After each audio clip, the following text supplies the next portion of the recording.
there's going to be a lot of overlap. So I'm going to talk today about challenges in interactive machine learning for societal benefit.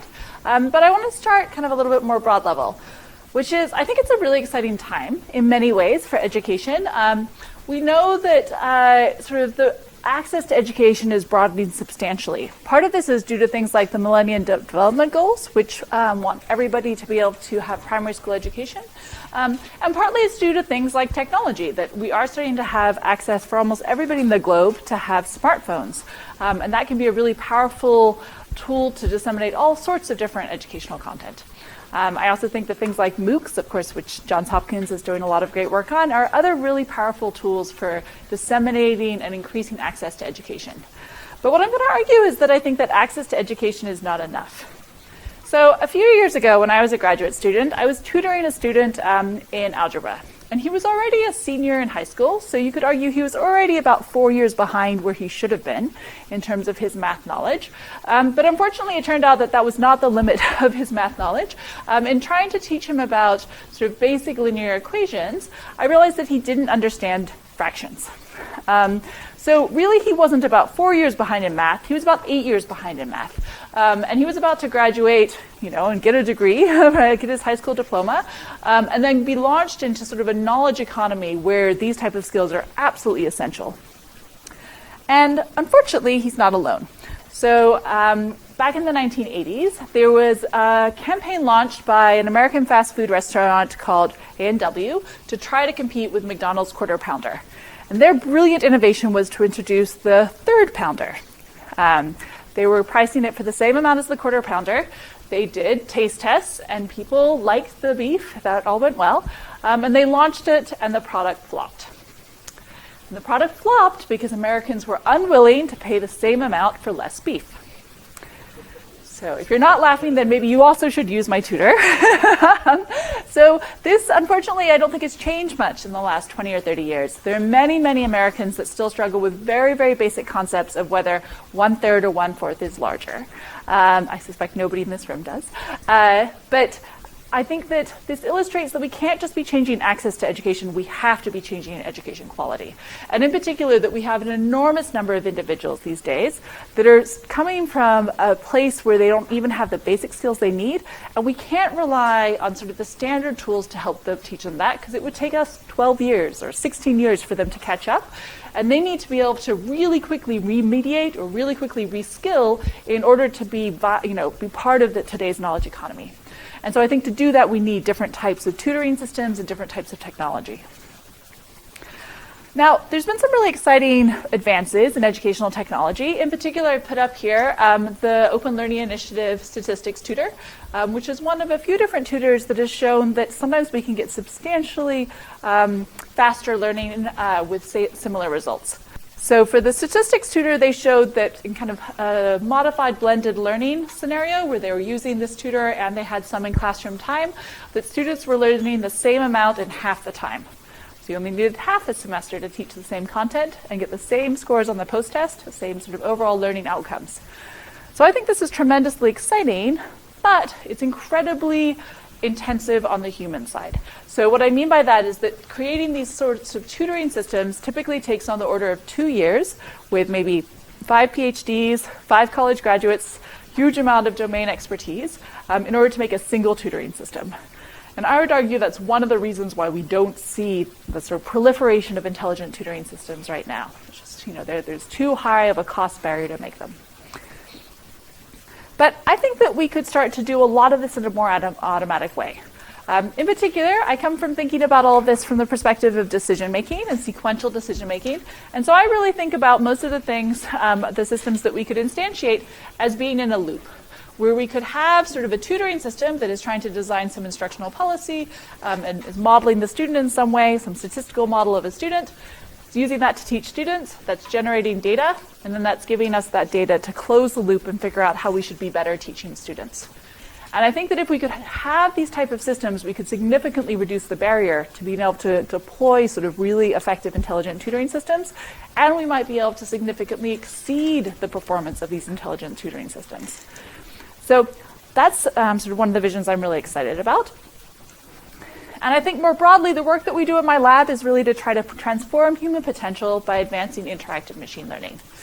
What I mean by interactive machine learning is that in contrast to sort of supervised learning or unsupervised learning, I'm really interested in agents or systems that actually get to choose and make decisions in the world, and that creates data that then they can use to make better decisions in the future and kind of close this loop.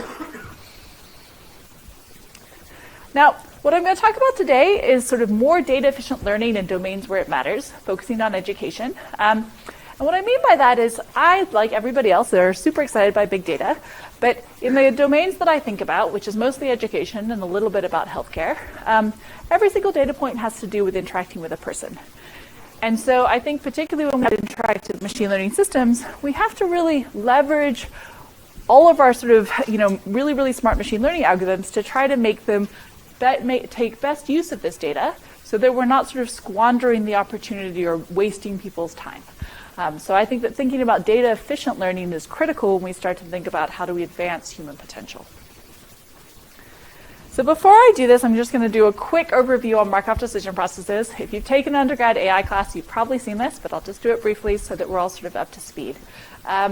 So a Markov decision process is one way for us to sort of describe a system that's getting to make decisions in the world. We assume that there's a set of states, which is sort of what those state of the world could be. It could be the location of a ship.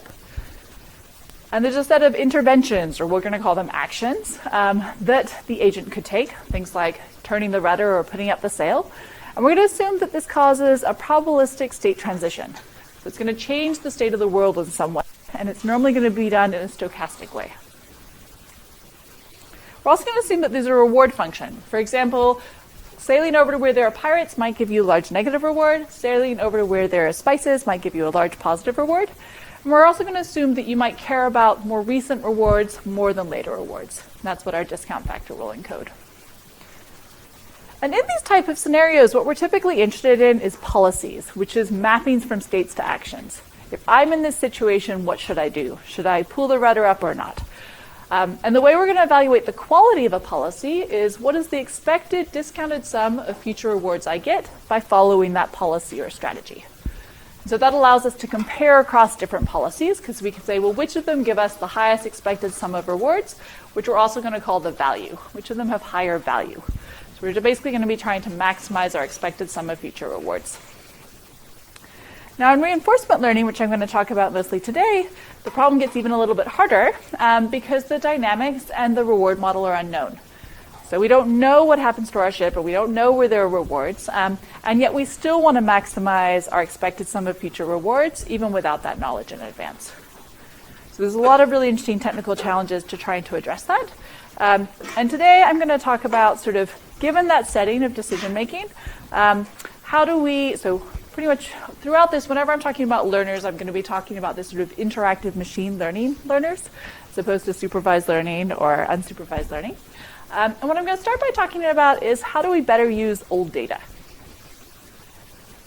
So I think right now there's a lot of really exciting opportunities that are coming from the fact that we're getting to log more and more outcomes of decisions made. So what I mean by that is things like electronic medical record systems or MOOCs or generally tutoring systems, and certainly in the consumer marketing space, we get to see these trajectories of as systems interacted with a person. So a system could be a doctor as they interact with a patient over time. A system could be an intelligent tutoring system as they interact with a student over time. What was the series of decisions that were made and what were their outcomes? And what we generally would like to be able to do is we'd like to be able to take the data we have about what's happened in the past and how well did those decisions work, and we'd like to use it to inform how we should make decisions in the future. So in particular, we're going to assume that we have some policy. Remember, policy is a mapping from states to actions that generates some sequence of decisions and their outcome. And we've used that to get our previous data. Maybe this is the standard way we do patient treatment, or this is the policy, the instructional policy that's currently in our intelligent tutoring system. And then we want to figure out, well, what would we like to use? Which ones do we think would give us even better patient outcomes or even better student outcomes in the future? Now, this is known as offline policy evaluation because in some ways it's a counterfactual. It's saying you actually did this one thing or you actually did these few set of things, and I want to figure out what would have happened if you'd done something different.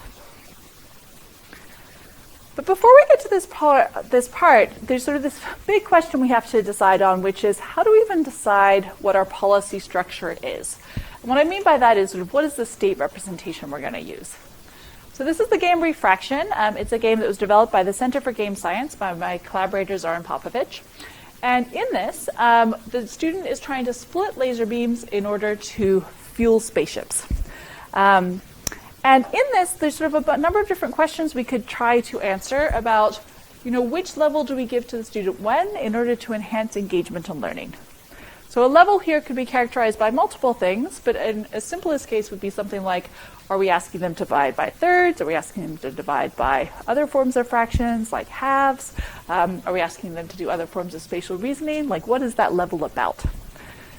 And what we'd like to figure out is sort of ways to sequence these levels based on how the student is doing to keep them engaged and keep them learning. But before we get there, it's not really clear even how we should write down what the state of the student is. So, one way we could potentially write down the state of the student is to try to log every different interaction that the student has in this game. So maybe they put down one splitter, they move something around, then they move that splitter again, then they get things right or wrong. So you could just think of this like as a history of the levels we've provided to the student and then the things the student did in that game level. And that could be a really, really long vector, and we could make decisions based on that vector. Another thing we could do is we could say, well, maybe there's a couple different skills we want the student to learn, and so maybe there's things like, do they seem to have understood, how to do 1/2 fractions? Do they seem to have understood how to do 1/3 fractions? And we model that as a latent state, and we kind of track whether they've learned or not learned those skills. Other types of representations we could use are even predictive representations, saying, well, if we were to give them this game level, how long do we think it would take them until they mastered it? And it's not clear in advance which type of representation we should use. And these different representations can allow us to have different types of instructional policies, because they're making different distinctions about what state a student is in. So from our perspective, we weren't that interested in trying to be able to perfectly model student behavior. What we wanted to be able to do is to make decisions that allowed us to help the student learn. So we were very much utility or reward driven. We wanted to be able to figure out, well, what representation should we use that allows us to make the distinctions necessary to have a good policy, a policy that can help the student learn well and stay engaged. So the way we approach this is trying to do unbiased policy evaluation for what we call general reinforcement learning, because we're not committing to a specific state representation, in short horizons. Ooh, sorry about that. Google did something crazy with my PowerPoint. So what we have in this situation is we have a whole bunch of data that says this was the activity given, this is the observation of what sort of the student did, this is the reward, and we have these whole trajectories of histories, which are just interactions of the student with the system. And then we can pick a particular representation and an algorithm to compute a policy. Now once we have that, we can use importance sampling and cross-validation. For those of you that are unfamiliar with importance sampling, it's basically a way to get the expected value of a function under one distribution when you actually have data from a different distribution. That exactly allows us to address the problem that we had data from one policy, we now want to evaluate what the value would be on another policy. Now, if you're familiar with importance sampling, you'll probably also know that it's generally a very high variance estimator. So if we had very long sequence of interactions with the students, this would give us something that could be effectively vacuous. It wouldn't allow us to compare across different policies. Fortunately or unfortunately, in a number of the situations we look at, it's a fairly short horizon. So if a student's playing an educational game like the one I showed you, it's voluntary. They just log into a website and they can see whether or not, how long they want to play. So they're typically doing on the order of, 4 to 10 levels. They're not doing this for thousands and thousands of iterations. And so that means that over that sort of span that we can use importance sampling to actually get really valid, and non-vacuous estimates. And so what this allows us to do is to get an unbiased estimate of how well these alternative policies would have done, and also to compare fairly across representations. The other thing I should mention is that importance sampling itself doesn't rely on the representation in terms of the estimate it produces. It just relies on the policy decisions. And that's the other reason why it allows us to get this unbiased comparison. So in particular, it allowed us to sort of compare a whole bunch of different types of representations and policies. So it's not important that you read all of these. These are combinations of things like PCA and neural networks and hidden Markov models. We just looked at a whole bunch of different ones. And then we computed policies using these different types of representation. The important thing is that it allows us to get an unbiased estimate of how all of these policies would do if we were to run them in the future. Now, there's a couple interesting things. The first is, this baseline here is what if we were to give random levels. So we just randomly pick out of a hat what level to give next to the student. The red is what the performance is if we use our previously designed expert policy, which was designed by learning scientists and game experts. And what you can see is that its performance is predicted to be worse than random. Now, this is a little embarrassing because it means that all of these wonderful experts created a policy that's actually supposed to be worse in terms of student performance engagement than just randomly selecting levels out of a hat. But to me, actually, this illustrates why interactive machine learning is important. Because in some of these domains, they're very complex, and it's hard for us to know, even if we're domain experts, what is the right way to sequence activities based on the student state. And so I think it's a real opportunity for machine learning in these settings to try to help move us beyond some of our previous intuition to make systems that can really help students. Now, fortunately, there were a lot of conditions and policies we had which were expected to be significantly better than random. And so that was exciting to us that we thought, well, it probably isn't just that random is the best thing we can do here, just that the previous policies we were looking at weren't so good. So then what we did is we followed up with an online study where we took sort of a few of these different policies and then ran it to see whether or not this actually helps students stay more engaged. Jason? So just out of curiosity, what was your proposal distribution? Was it random? This was random, yes. Mm-hmm. Yeah, in this case, we could get random data. So in this case, we found that we got about a 32% improvement in our subject online experiment in terms of engagement. So the expert is a little bit worse than random, as was predicted, and our adaptive policy was significantly better than both random and expert. So the other nice thing about this sanity check is that this was basically the improvement we predicted. So when we looked at this, we predicted that we would get roughly a 32% improvement over random, and then when we ran this, we found that that's what we got. So it suggests that our estimates are doing a pretty good job at figuring out what is the true benefit we're going to get and allowing us to compute that in a nice generalization way. Okay, so this is one way we could take old data and do sort of an unbiased representation agnostic policy evaluation approach. But to me, one of the most exciting aspects about machine learning is the learning part. That we think that if we deploy algorithms that can learn, that as they get more and more data, they can get better and better performance. And that's not what we're doing here. What we're doing here is we're saying, let's imagine we have some previous set of data, and we're going to figure out a single fixed policy to use in the future. So we'll say, we've got 11,000 data points. What's the policy that we think is going to do best? And now let's deploy it forever. Now, if the sort of ratio of how much old data you have to how long you expect to deploy your new policy is such that you're not going to deploy your policy for very long, this is a reasonable strategy. But if you think maybe you're going to deploy your new policy for much longer, then you'd really like an approach that's learning. So in particular, instead of trying to say, well, what I want to do is use my old data to figure out the single static policy I want to deploy in the future, we want to choose our old data to figure out which algorithm should we deploy in the future. So we're going to have an algorithm now that itself is going to be learning with new data. And we want to say, given our old data, can we simulate how different algorithms would work so that we know which one we can deploy in the future? So the first way we thought about this was for a Bandit problem. For those of you that are unfamiliar with bandits are basically a reinforcement learning problem with a single state, at least in the simplest version. And so the idea in this setting is that you sort of have a bunch of different interventions or a bunch of different arms, and you can pool any of those, and there's some stochastic reward distribution. So what I've shown here is sort of a list of potential rewards you could get from pooling these different arms.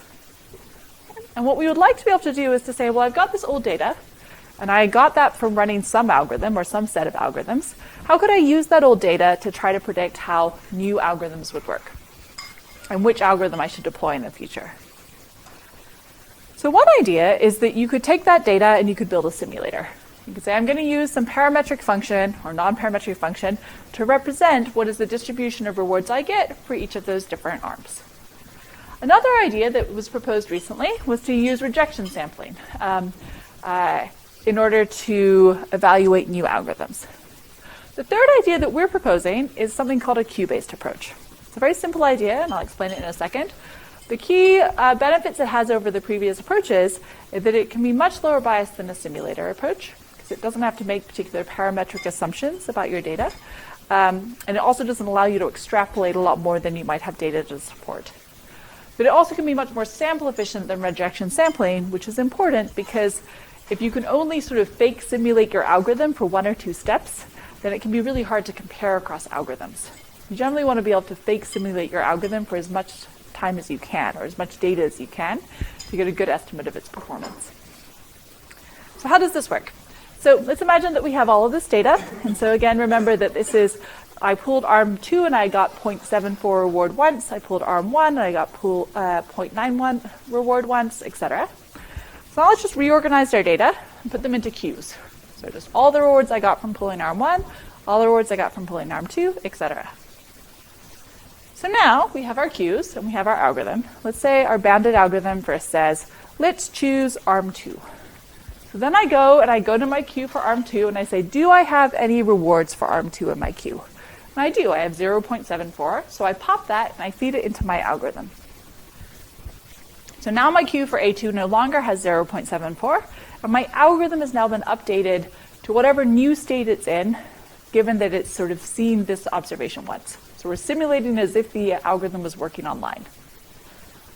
We now repeat this process until we try to pop an empty queue at some time step t. And what that says when we try to pop an empty queue is that you don't have any more data that matches the data you would like to get if you were running online. Sort of out of data. You say, at this point, we're diverging. Your algorithm wants to be able to get more information about ARM3, or wants to get more rewards from ARM3, and you don't have any more data to support that. So at that point, we're just going to return the sum of rewards obtained. And that reward up to that time step is an unbiased estimate of the algorithm performance up to that time step. Because all of this data really is from the true underlying distribution. We're assuming that we're going to be in the same setting as whatever our data was originally collected in. So all of these are sort of IID estimates of what those rewards really are. So before I tell you a little bit about some of our sort of simulator results, let me just say sort of an example where you could think of a problem as a bandit. So this is another fractions game. In this case, also with my collaborator Zoran Popovic. In this case, there's tree frog. So students are trying to have the frog hit where the desired fraction is. And there's a lot of different ways that you could parameterize this interface. This is actually true for a lot of user interface problems. So in this case, we have things like, do we have the music on or off? Do we add gems or other forms of additional motivation? Do we use a symbolic target? How do we represent the fractions? And all these other ways to sort of parameterize what the game looks like. In advance, we often don't know, how to set all of those parameters in order to maximize engagement and learning. And so we'd like to treat that as a machine learning approach, a machine learning problem where we could just optimize this over time. So now you can think of an arm as being one particular setting of all of these different features.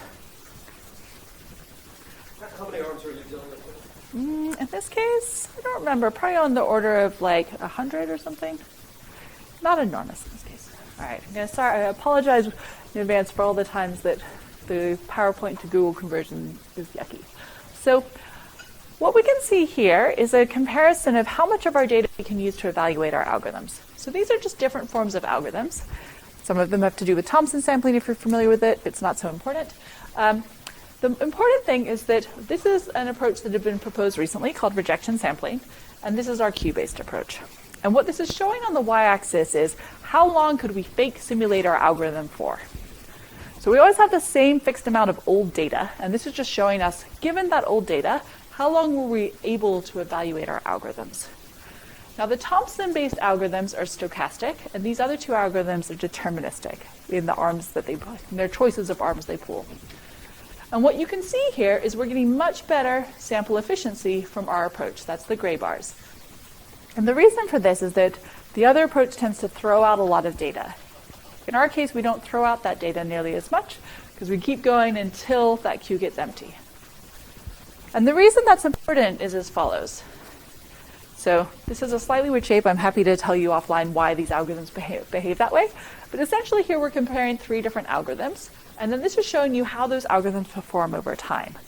Now, if you could only compare these algorithms for the first 100 or 200 time steps, you'd see that they all look really similar If you would only simulate these algorithms for, say, 100, 200 time steps, and you tried to say, well, which one do I want to deploy in the future?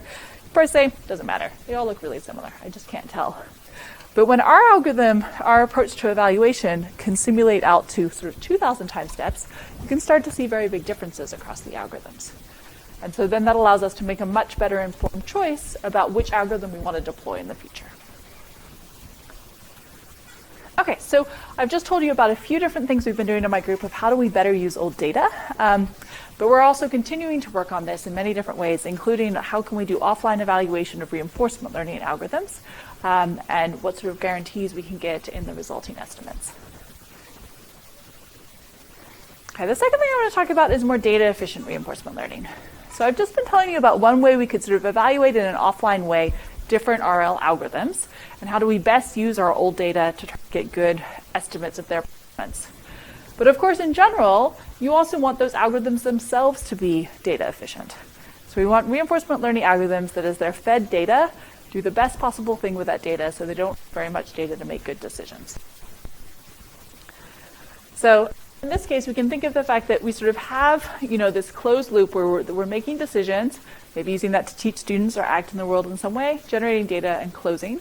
And what we would like to be able to do is to have sort of as few loops as possible until we're starting to make good decisions. And in particular, one way we can quantify this is what's known as the sample complexity of reinforcement learning, which is on all but a number of steps, which we're going to call the sample complexity number of steps, we're going to make near optimal decisions. And we want the sample complexity to be as small as possible, because that means that essentially we're making not that many mistakes. We're behaving as close to optimal as much as the time as we can.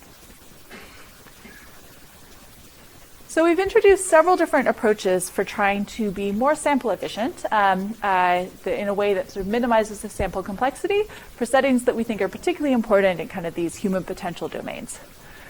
So in particular, humans are really hard to model, and so often it's useful to model them as being kind of a partially observable Markov decision process. For example, it's really hard for me to open the brain of a student and see exactly what they understand, but I can see sort of noisy observations of their knowledge through things like their test performance, or whether or not they raise their hands in class, or things like that. And so in some recent work, we've been developing the first, probably approximately correct, it's known as PAC, reinforcement learning algorithm for discrete, partially observable Markov decision processes. And what it means to be PAC in this case is that the sample complexity, the number of times where we might make a bad decision, is polynomial in the sort of problem parameters. And this is a significant step because previous results were always at least exponential. Another case that I think is a really interesting situation that comes up a lot in sort of these human potential problems is when you have episodic MDPs. So often, we'll have a system that might teach a student for a semester, or, we'd have a patient that's enrolled in a trial for 18 months or something like that. And then we would get to interact with a series of such patients or a series of such students. And so we can model these types of processes as being finite horizon discrete MDP settings. And we just came up with nearly tight sample complexity bounds for this setting, which we'll be presenting at NIPS. And again, I think that these are useful because these sort of situations help characterize what is the complexity of trying to learn in these spaces and how much data do we really need. But when you actually instantiate these bounds, which I'm teaching an RL class right now, and so I'm always encouraging the students to instantiate all the bounds that we prove in class. Even our tighter bounds that we've been developing recently suggest that you would need at least 1,000 samples per state action pair. So you'd need to try what it would be like to, give a two-digit addition problem for every single state you could be in. And the problem is that a state action space is often really large.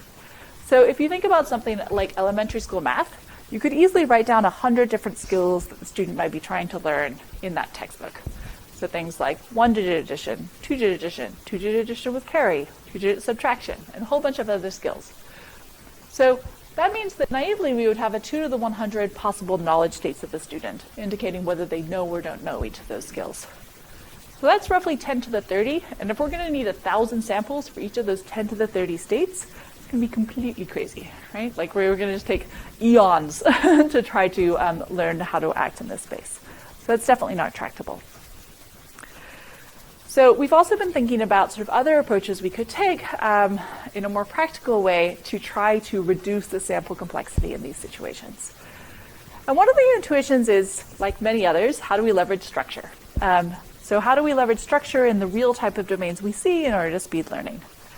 And in particular, if you think about a discrete state and action space, the number of possible policies we have is a to the s. For every single state, you could take a different action. But most of those are dumb. Most of those are things you do not want to do. If you're trying to teach a student calculus, you really don't need to explore whether or not you should give them a 2-digit multiplication problem. It's just not going to be relevant. And so we've been thinking about new ways to exploit sort of the structure in these types of spaces so that we can get significantly faster learning. So the first thing I want to talk about is how we're doing this in an optimization setting. So one way we could sort of think about trying to figure out what to do is by doing what's known as policy search. And a naive way to do policy search is you just enumerate all of the policies that you could try, all of those mappings of states to actions, and then you would try all of them. But that could take a really long time. So another thing we could do is we could say, well, let's not treat it as like a flat representation where every policy is totally different. Let's parameterize a policy. Let's say there's some theta parameter that defines the policy class. As a simple example, you can imagine that one way to teach is just to say, I'm going to give you somewhere between 1 and n examples. Not going to pay attention to whether you're doing well or not well on those examples. I'm just going to give you somewhere between 1 and n.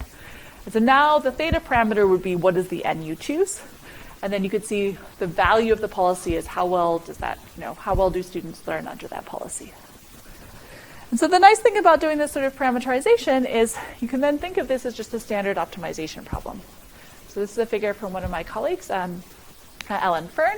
And what we're seeing here is that you would just have sort of some parameter that's saying what is your policy, and then the value of the policy on the y-axis.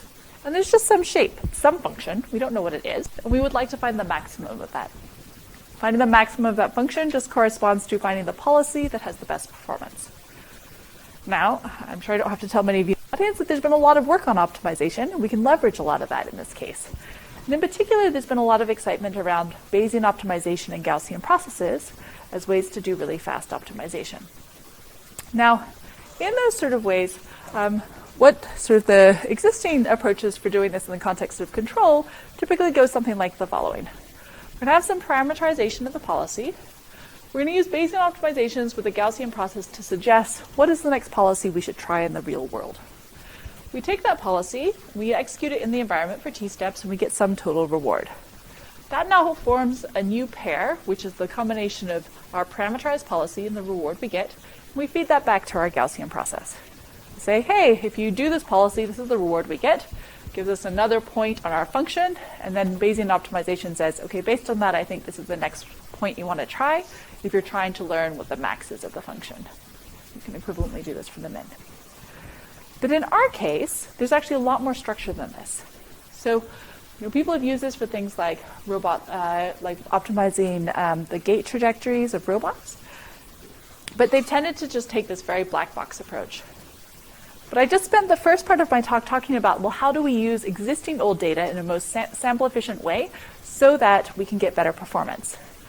And just taking all of this data here and summarizing it by a single point and feeding it back in is losing a lot of information.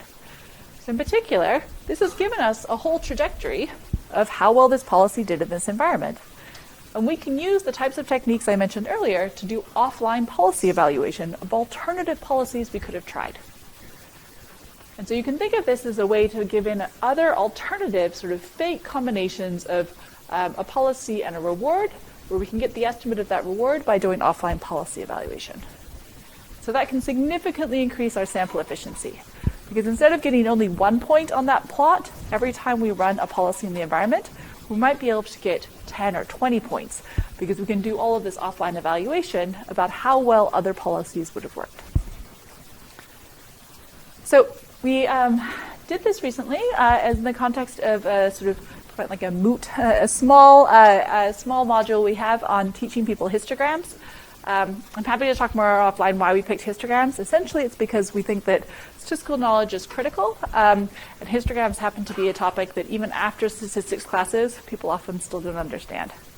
So in this case, we made a tutoring system and we wanted to figure out what problems should we give when in order to minimize the number of problems students had to do in order to do well on the post-test. So we wanted to teach them stuff and we wanted to do it quickly. And we're using this type of idea of saying, well, for each trajectory we have from a student, how do we use that to evaluate multiple different policies? And what we found is that it's still very preliminary, but for the first objectives we were looking at, we could optimize this in about 30 students, which is great. That's significantly better than 10 to the 30. So there's a lot more work to be done there, but I think that sort of leveraging this optimization approach could be pretty productive. Now, of course, in general, how fast we can do this optimization is going to depend on the policy class we pick. If you have a really expansive policy class, it's going to be pretty expensive, but perhaps some really simple policy classes might be very fast. So let's just imagine there's a small finite set of policies or models. Now, it turns out that this is actually a pretty realistic assumption in some cases. So for things like preference modeling or interface modeling, even for human-robot interaction, sometimes you can model people as being one of a small set of types. It's not perfect, but it's reasonable. And if you can capture that, you can say, hey, we've got 3 different MDP type of people for these different domains. Then by learning which one the individual is, you can often do much better than modeling them all as being the same, and you often don't necessarily need to go to the case where everyone's completely different. So if you're interested in looking at this, because there were these nice sort of empirical results that if you had that structure, it could help. And so we wanted to look from a theoretical side to see, well, does this provably help?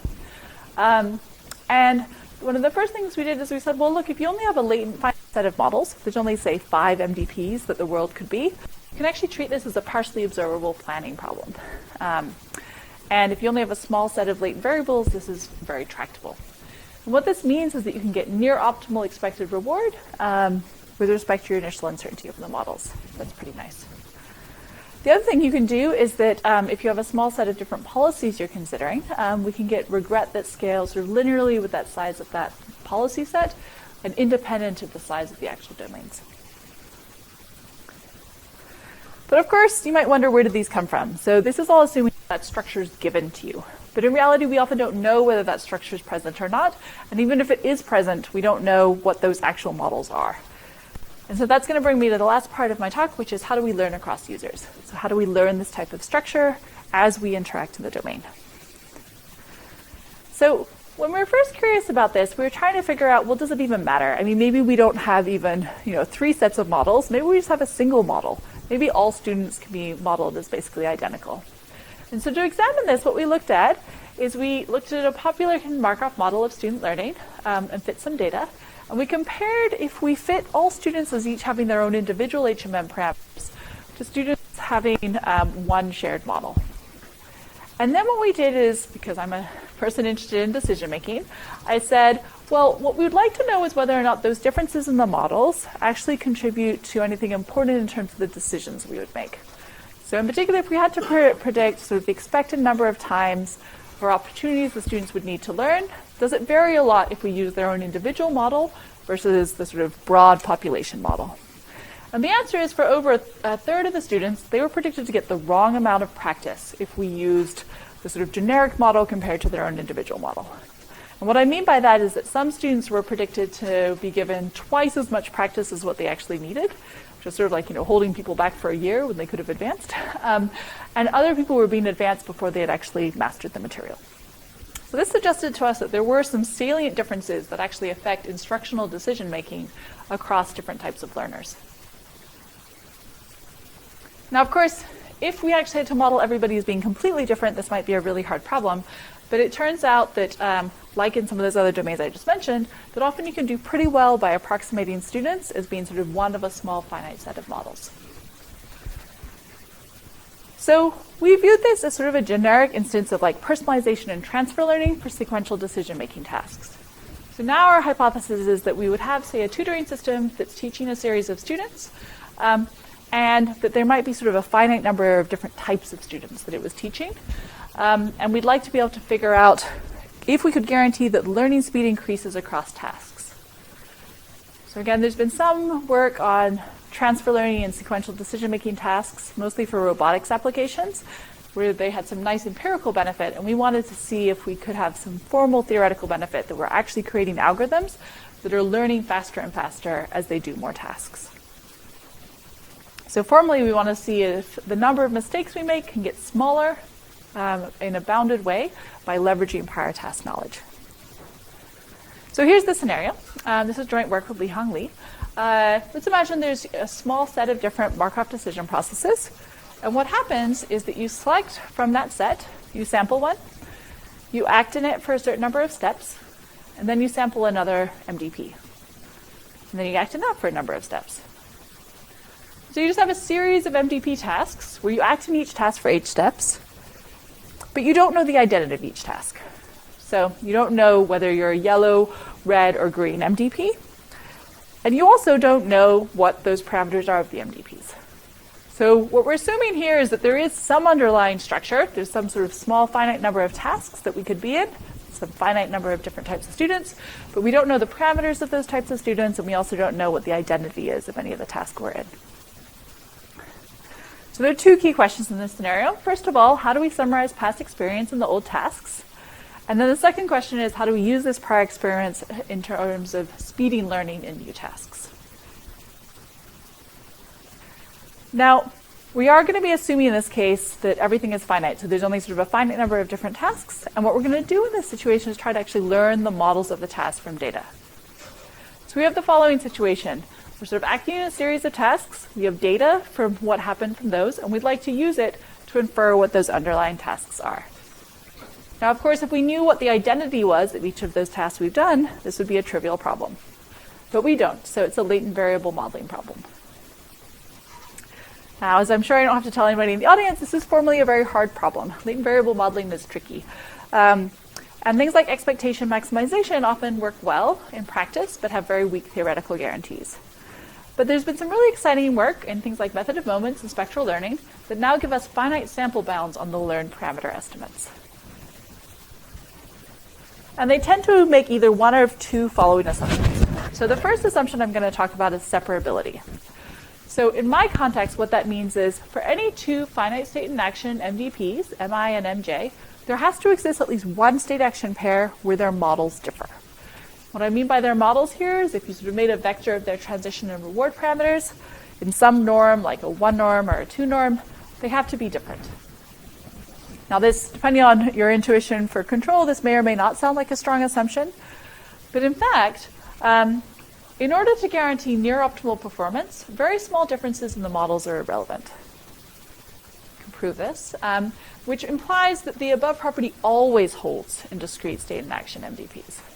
So in fact, this is a pretty weak assumption. This definitely holds for at least some choice of gamma. So what does this enable us to do? Well, what that means is if you pair this with the assumption that you can actually visit any state in the environment an unbounded number of times, then if you have a long time horizon per task, you can learn order gamma accurate estimates of the parameters. And that basically means that you can correctly cluster your tasks. Okay, so that means that we can learn good models of our tasks, and we can cluster them, and we can get these parameters. And then we're in the second scenario, which is, okay, we've got these models of the tasks. Now how do we use this to do better when we're in a place where we don't know what the identity is of the new task? Now you might wonder if we could use some of the techniques that I mentioned about in the previous section. But we can't quite do that here, because here, even though we now have those models aren't always perfect. They may not be sufficient for near optimal learning. So often we have to do things slightly differently in this case to handle the fact that our models are approximate. Now what we chose to do in this particular paper is that we track the L2 error of comparing the model predictions to what was actually observed, and this allows us to eliminate models over time. So if our data is incompatible with the red MDP parameter estimates, then we can say it's very unlikely that the red MDP is generating our data. We can use this to do identification. And what we can prove using this is that we get a substantial improvement in our sample complexity, which means that we're sort of making many less mistakes than we would have been before when we can leverage this sort of prior structure. And this was the first, to our knowledge, result that multitask learning can provably speed performance in later tasks. This is showing not just that we can get empirical benefits from transfer learning, but actually we can prove that our algorithms themselves are making less mistakes over time. Now, one thing that you might notice, this is maybe more for people who are decision-making people in the audience, is that it's a function of something called d. And d is a diameter. It means that between any two states, there exists some policy such that you can go from state I to state j in d steps on average. Now, interestingly, in the sort of single task setting, we don't need this assumption to get these type of sample complexity bounds. But so far, this form of mixing assumptions seems unavoidable if you want to provably improve sample complexity in the transfer setting. I'm happy to talk more about that. Okay, so I just talked about one thing we could do in terms of separability, but there's another common assumption that we could make. And this builds on recent work in method of moments. So there's been a lot of excitement recently. Even though method of moments, as far as I know, have been around for about a century, there's been a lot of really interesting, exciting recent sort of work on it that shows that we can use these type of assumptions and approaches to get some really nice bounds. So the assumption in method of moments is that we only generally require a very short number of interactions per task. We have pretty strong mixing assumptions. We need to be able to visit all the relevant states during that time. So the nice thing is that we can use these type of approaches to get bounds out on what the estimated parameters are. And we use this to think about multi-arm bandits. This is a very similar situation as before, except for often in bandits we're using them for things like advertising or consumers online, and there we're not often going to get to interact with an individual for a very long period of time. So we need methods that only need short interactions. So in this setting, we again are going to assume that we act in it for h steps, but h steps might be small. And we can use what's known as a robust tensor power method in order to get confidence bounds over our latent bandit parameters. Now, how do we use these? Well, in this case, we're definitely going to have a lot of uncertainty over our model parameters, particularly at the beginning. And so when we're using this knowledge, we have to consider the fact that those estimates are uncertain. So in particular, we use something based on optimism under uncertainty. So imagine for a particular arm, you have some distribution of what you think the mean return would be for that arm. If you pull that arm, what the average reward is. So you have, given the data in your current task, you have some confidence bounds over what you think that mean is. Also, from doing your latent variable modeling, you have estimates for model 1, model 2, and model 3 over what for each of those models the return would be for that arm. So we use this knowledge as follows. We first create an active set. And an active set is those models that are compatible with the data that we've actually seen in the current task. We can then eliminate models that are incompatible with the data that we've seen, and that gives us only a couple models that are left. We then know that the current task has to be one of those models, so we can just pick the upper bound of the most optimistic model inside of that active set. And you can see in this case, this caused our upper bound to go down a little bit. And so that essentially means that we can leverage knowledge from the models in order to get tighter estimates of our upper bound and improve learning speed. And we can prove this formally. So it's not important to read all of this. This is our regret bounds. The main idea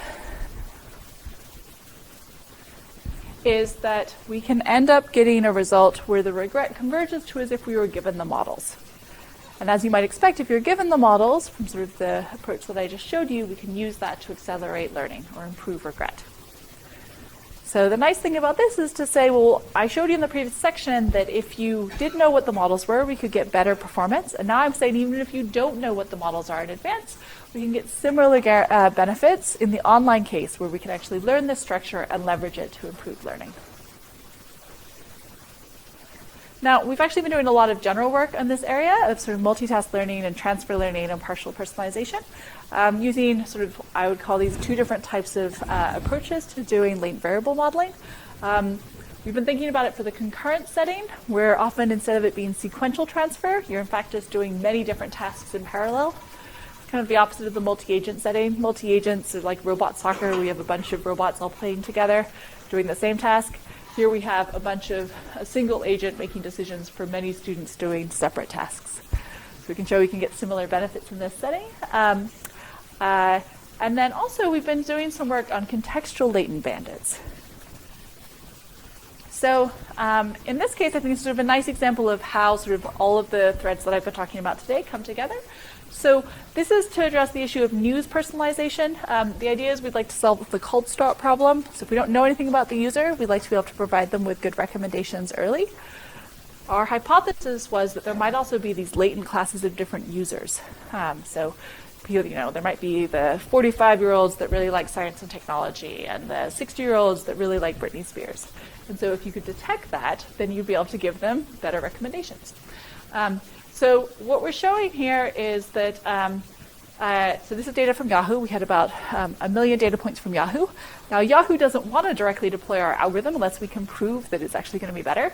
So we wanted to do offline evaluation of our multitask reinforcement learning algorithm. So it's sort of bringing together a lot of the different ideas I've been talking about today. This is with my grad student, Lisa. And what you can see here is the purple is if we just learn sort of a model separately for each user. So you wouldn't expect this to improve across users because you're learning from scratch for each user. These models in the middle are learning across users, so they do better. They're also pretty flat here because they're starting with 20,000 data points. That's what we initialized everything with. So after that point, it's already learned kind of a good generic model. So this is much better than learning from scratch. But this is our approach, where we're actually learning these latent variable models and using them to try to select what ads to give to, or what news to give to individuals. And what you can see here is on the y-axis, the click-through rate for our approach becomes significantly better than these other approaches by leveraging this latent structure. Now, this is offline evaluation, so we have to also try this online. This is one of the reasons why offline evaluation is useful, because we can get these type of confidence bounds for us to then to be able to go to organizations like Yahoo and say, yeah, we're, with high probability, this new algorithm, if you deploy it, is going to lead to better click-through rates. So in this work, we've been sort of building on advances in latent variable modeling for what I call predictive tasks, things that aren't making decisions. And then we've been developing algorithms for leveraging sort of our imperfect knowledge about this type of structure. And this has allowed us to provably speed learning in a number of different sequential decision-making tasks. So just to summarize what I've talked about today, I think that there's a number of different opportunities to do more data-efficient learning in places where it matters, including leveraging old data, making things more data-efficient, and learning across users. And I just want to thank all the wonderful people in my group and our funding. Thanks.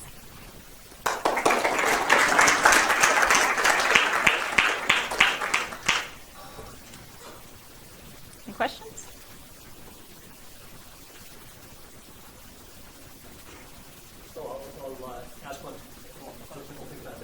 So when you were talking about Bayesian optimization of policy, so you have a gassing process prior the map from policy parameters to expected reward in that policy. Yep. And you made this interesting point that this is not a standard Bayesian optimization setting because when you run a new policy, you get guesses about how all of the policies work based on learning from scarce experience. Yep. So there would be another way of doing this, which would reduce you to an ordinary GP setting, which is that your GP prior is over the mapping from a trajectory to an expected reward. In other words, a sequence of actions rather than a policy. So in this case, you get, so maybe the GP prior is inappropriate there for some reason, and you need a kernel on trajectories in order to do that, which maybe is annoying, but what that means is that you just get 1 point as usual for every trajectory, and now when you want to, for every run, and now when you want to estimate the goodness of a new policy, you can integrate over all trajectories. Yeah, so which might be a good thing to do. I think it's an interesting suggestion. The thing is then you're saying that you have to know implicitly what the distribution of trajectory is for each policy, because if you then want to, ultimately when you deploy a policy, you don't know which trajectory you're going to get out, but you would need to know which sort of distribution of trajectories you would get for each policy, and that itself is also a hard problem to do if you don't know what the models are. So maybe it shouldn't be on trajectories, but rather on parameters of the model. So if this is model-based, yes. It's relatively straightforward. So right? people have definitely... Exactly. So people have done some really nice work of taking a GP, of using GPs to model the MVP models directly, so like the reward model and the transition model. The challenge there is that the GP does really well if your transition model is deterministic, or if it's deterministic plus some unimodal noise. In the cases of people, that's much harder to do. So people have done this for things like robots, and they get some beautiful results within like maybe 30 samples. They've got great models, and they can, swing the cart pull up and things like that. For people, I think that's much harder because our dynamics model won't be easily modeled by a GP, because of the assumption of either determinism or unimodal noise. Why does determinism make such a difference? Well, if you just think of what your GP is, it's just like, it's a single output for an input. And so if it's deterministic, that's a great assumption. And if it's even unimodal with some noise around it, that's fine. If you've got two outputs for the same input, it's not clear how you would represent that with a GP. Well, so you can have a GP over the parameters of that model. So then you would have to make some choices about the model. Yeah, so if you start parameterizing the model, making other assumptions there, then yeah, you could do that. But then you have to start making strong assumptions about what the model is.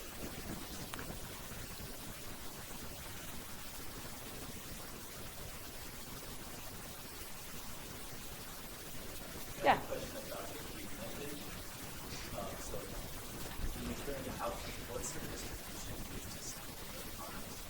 Doesn't matter.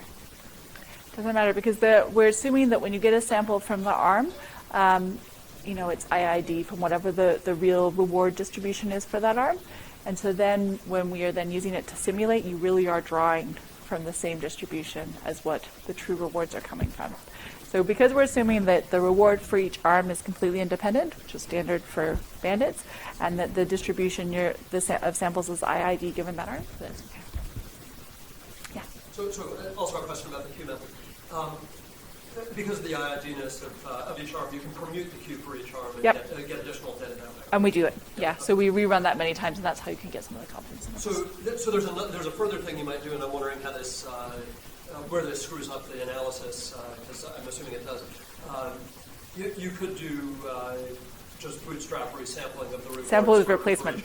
Yep. So the problem with sampling with replacement is it's getting one very close to if you just built a model, in that you might be able to, so let's say that like arm one happened, you only have 2 data points, but it happened to be awesome in those 2 data points. So if you build a simulator, it would always look awesome. And you would say an algorithm that selects that arm forever is going to do fabulous. But then when you take it to the real world, it's going to likely have greatly overfit. Bootstrapping can be bootstrapping is certainly, if you do just sampling with replacement, then you don't limit how long you can use the data, you have a similar issue. The problem is essentially the variance of the method. It's a variance versus bias. So if you allow yourself to resample a lot, then you're building in bias, but you're going to reduce variance.